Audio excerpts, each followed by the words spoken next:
Pour ce qui concerne l'histoire, l'expérience de Moïse, d'abord, il vit le Seigneur dans le buisson, Exode 3. Un peu plus tard au Sinaï, il alla avec les anciens d'Israël, et ils virent le Dieu d'Israël, Exode 24. Et un peu plus tard, il alla seul dans la nuée sur la montagne, et la gloire du Seigneur apparut, Exode 33.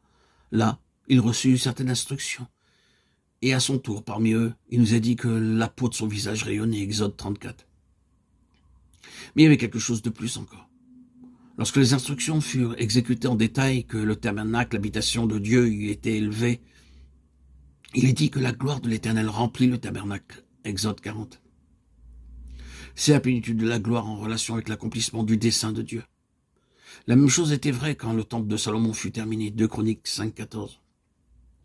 Nous pouvons dire que le terme de gloire est employé seulement dans l'Écriture, du moins en relation avec les hommes et la terre, lorsqu'un modèle et un plan divin étaient accomplis. La gloire n'est pas une vision, une sensation merveilleuse. La gloire est toujours liée au plan de Dieu.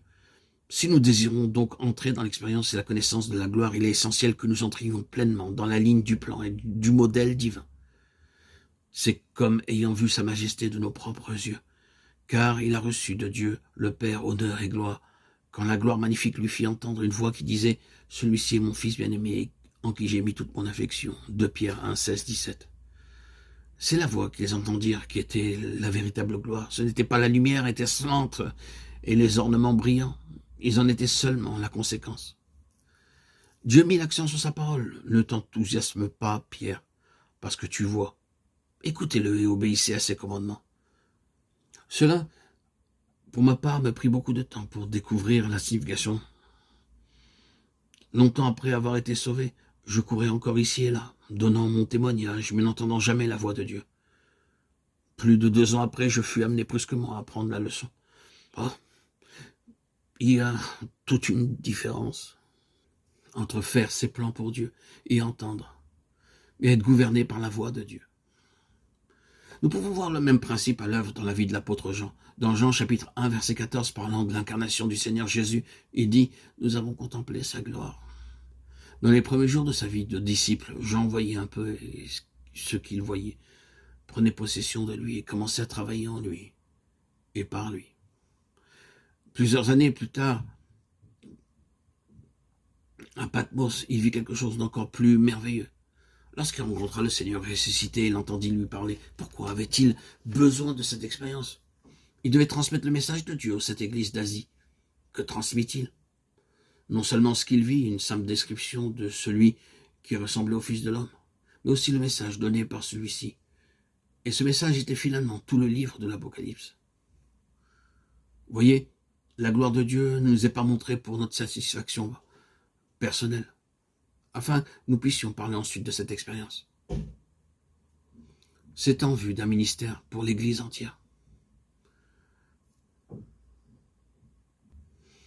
Oh, combien nous sommes occupés par les dons, les témoignages, les différentes manifestations du témoignage chrétien.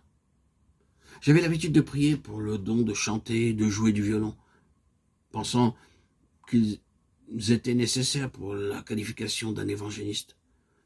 Je pensais que Dieu comptait sur ces choses et d'autres encore.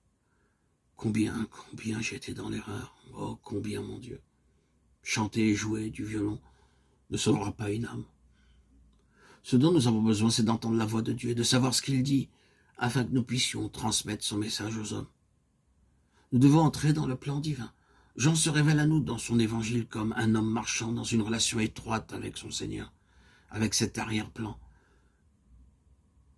Il est maintenant chargé d'un message pour les églises.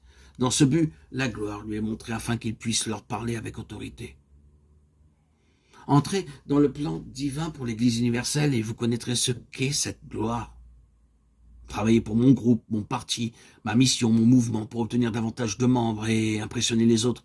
De cette façon, la gloire de Dieu ne sera jamais vue. Ce n'est que lorsque l'habitation de Dieu est achevée. Et seulement quand tout ce qui est représenté spirituellement dans l'Ancien Testament par le tabernacle et le temple est réalisé dans le cœur des hommes, alors, seulement, la gloire de Dieu apparaît.